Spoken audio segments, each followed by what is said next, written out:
Today I'm making pan-fried salmon with creamy lemon spaghetti and courgette.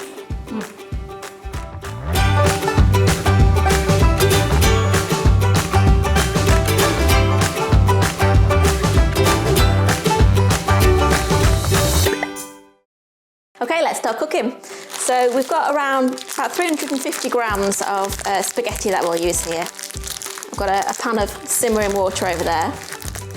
I do find it hard not to use a whole packet of spaghetti for 4 people. I'm a little bit of a carb addict, but we have got courgette spaghetti going in here as well, so we can lower the amount of spaghetti a little bit. So that's about 350 grams. I'm going to put that in there and then let that bubble away. Let's put that over there. And then next we're going to turn the pan on and we are going to heat up a little bit of olive oil, about half a tablespoon should do it. And then I've got just a teaspoon of butter as well in there. And let's go for spatula. So here's the salmon. We are going to use, for 4 people, we're going to use 3 fillets of salmon. You could probably get away with 2 fillets if you wanted to, but I find we're quite a hungry family, so 3 is good for us. Sprinkle it with a little bit of salt and pepper before we put that into the pan. You'll notice I've got this wrapped in lovely greaseproof paper, like I've just picked it up fresh from the fishmonger. But I haven't, just got it from the supermarket really, I just thought it'd look nice. Okay, so that butter is just starting to melt. And we're going to put the salmon into the pan, skin side down first. So, in goes 1, in goes 2, and there's 3. Hands a little rinse.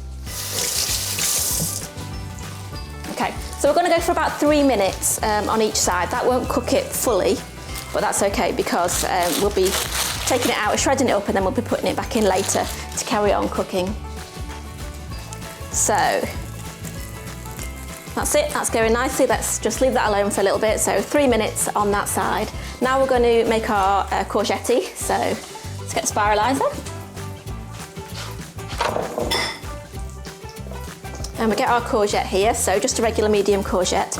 What I'm going to do is just get my chopping board and just chop the end off that. So I'll move that over there. Let's get a couple of things out the way. Find myself a knife. So I'm just going to cut the end off there, and that just makes it a little bit easier to get into the spiralizer. Got to say, when I first bought this spiralizer, I did worry that it was going to be one of those things that was just going to get left in the back of the cupboard, but I actually do use it quite a lot. And it's good not just for courgette, but you know, even for making spiralised potatoes, for making those really skinny fries, for carrots, things like that. It's great to put into salads, really. The kids quite like courgette. They prefer spaghetti, but I'm just about starting to getting them to eat it. I think one of the things I like about it is that the strands of the courgette are massive. You know, you can get like a metre long strand there. Let's just stop that overflowing bowl. Okay. Just take that bit off the end there. Get rid of this. I have actually got a bin down here. I'm just chucking rubbish on the floor. And then let's just pour that in a bowl. Okay. So whilst I'm here, I'm going to cut up the sugar snap peas. I've got about 85 grams of sugar snap peas there, about a cupful. So just chop them roughly, really, just into nice little bite-sized chunks. That salmon is almost ready for turning.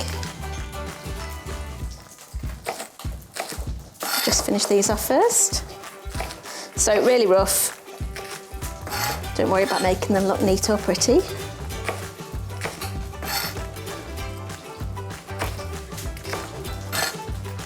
There we go. Right, I'm going to turn the salmon over. And that's just starting to brown nicely on the skin side. We are going to be removing the skin as well, of course, because this salmon is going to get all flaked up nicely in the salmon dish. And I'm just going to get my tongs out and agitate this spaghetti a little bit so it doesn't all stick together. So what we actually do with the spaghetti is we kind of cook the spaghetti till it's almost done, till it's about a minute from being cooked. And then right at the end, we add in the courgette, and we'll also add the sugar snap peas into the water as well. And that's just to heat it through so they've still got a nice little bit of crunch and they don't kind of come out all mushy. We want them to be lovely and vibrant and green. So now that I've turned the salmon over, I'm also going to add the onions into the pan so that they can start cooking. So I'm going to turn the heat down a little bit because I don't want to burn the onions. Let's just add those around the salmon. Get rid of that here. And that starts the onions cooking nicely. So the idea for this dish is to just try to get everything else cooking and prepared and completed by the time the spaghetti is finished. So it is a little bit of a race against time, but it's fine. It doesn't take that long to do. Right, so now that I've got the sugar snap peas cut as well, I'm just going to put those over here. And, oh, there goes one in my cream, but don't worry about it. And I've got to get my board out for my salmon. Let's get a knife and fork. That'll just help me to get the skin off the salmon. So keep those onions moving. You really want them to be nice and soft. So, you know, kind of 5 or 6 minutes and they should soften up nicely, really. And that salmon is looking pretty good. It's just starting to flake at the edges, just at the thin end. So I'm going to take that out in a minute. Just whilst that is finishing off, I think what I'll do is get my garlic cloves.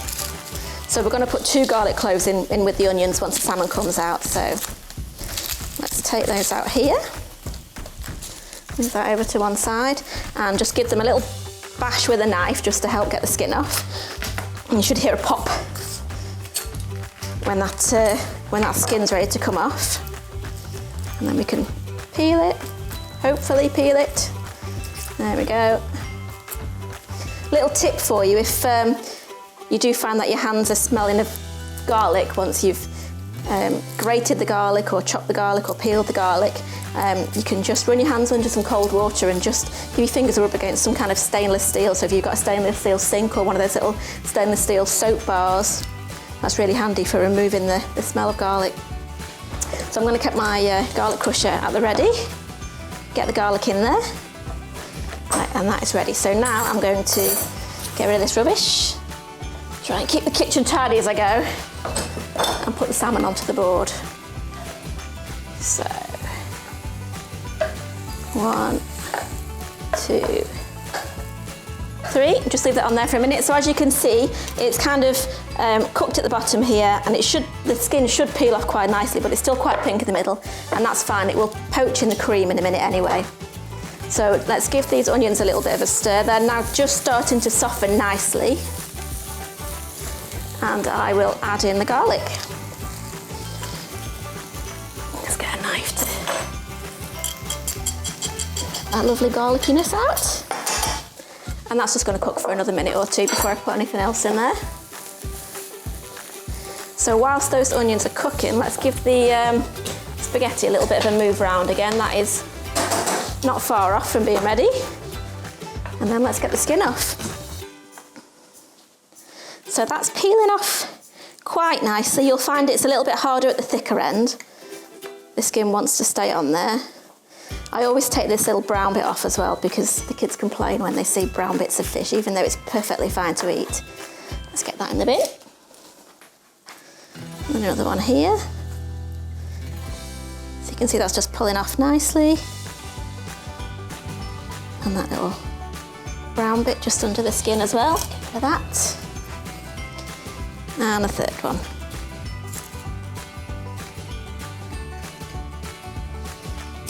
So like I say, 3 fillets is pretty good for 4 people, I find, for 4, you know, fairly hungry people. But you could get away with 2, just stick a few more veggies in there if you wanted to. So let's give these onions a little bit of a stir.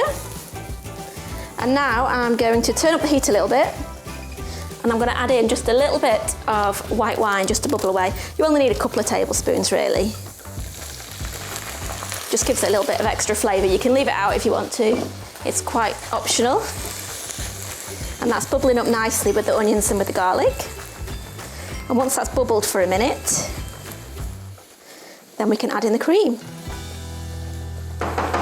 So I've got about 5 tablespoons of cream there, and also that sugar snap pea that jumped in there from earlier. So let's add that in. Give it a little stir. And then we'll just let that heat up slowly.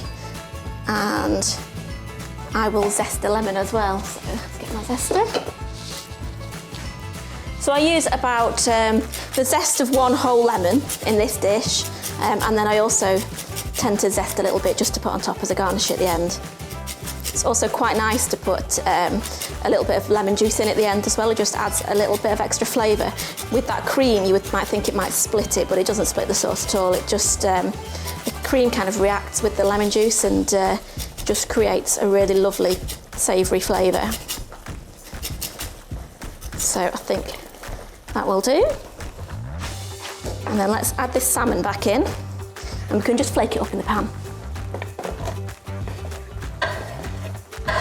So there we go with that. Move that out of the way, and then just flake it gently with your fork, and that will just continue to cook through for a couple of minutes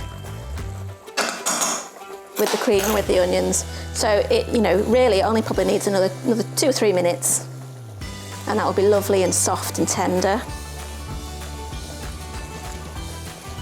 I might just add another little pinch of salt and pepper there. Again, that's totally up to you. And I think that the spaghetti is about a minute away from being cooked, so I'm going to add in our spiralised courgette into the pasta pan.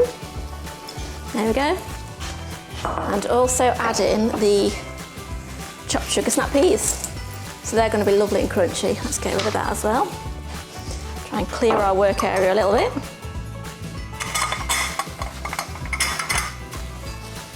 Okay, so use my tongs, just move it around a little bit. That spaghetti is practically cooked. So just before I drain the spaghetti, what I'm going to do is take about a cupful of the pasta water. Let's get a scoop here.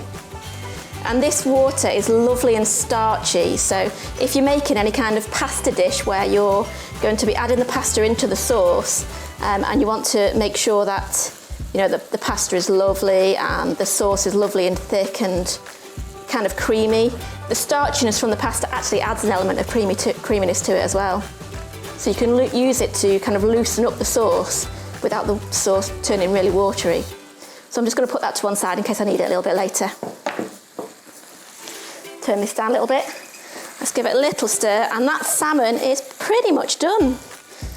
So, still a couple of little pink bits in there. I'm going to turn off the spaghetti now, and I'm going to go over to the sink and I'm going to drain that carefully.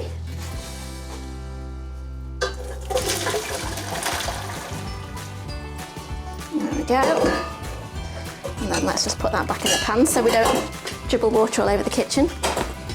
And then now that can go straight in the pan with the salmon. So you can see just how lovely and bright and vibrantly green the courgette and the sugar snap peas are there. So they'll have a nice bite to them, a nice crunch, and that courgette won't all kind of fall apart. It's only been cooked for 1 minute. So just as that is kind of mixing together, I'm going to add in a little bit of, let's get my chopping board back out again, a little bit of lemon juice. So I'm going to chop that zested one. And what I find to do sometimes is, you can use a juicer, which I often do, but if you just want to be a little bit quick, it's just to cut the very edges of the cheeks off the lemon, because there's often not any seeds in there.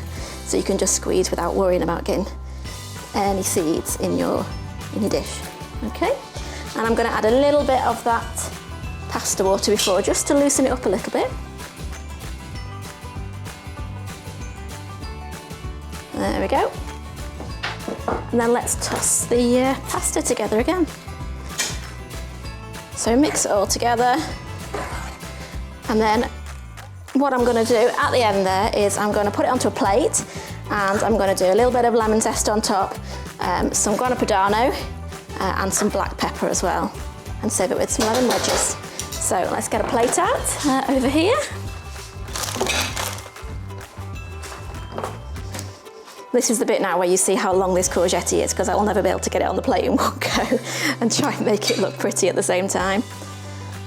But let's do our best here. So,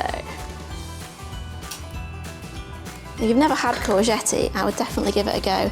Myself, I don't tend to go with just courgette because I really do like my pasta, so I tend to go half and half, and that works wonderfully. So this, you'll probably find the salmon has kind of gone to the edges of the pan a little bit here, and that's fine. Just grab a few pieces of those really beautifully cooked pieces of salmon, and then I'm going to bring it over here, and let's add a little bit of lemon zest to the top. It's just a beautiful, lighter way to serve pasta, really. So we can see there, a little bit of grana padano, and finish it off with some black pepper. And that's it, we're done.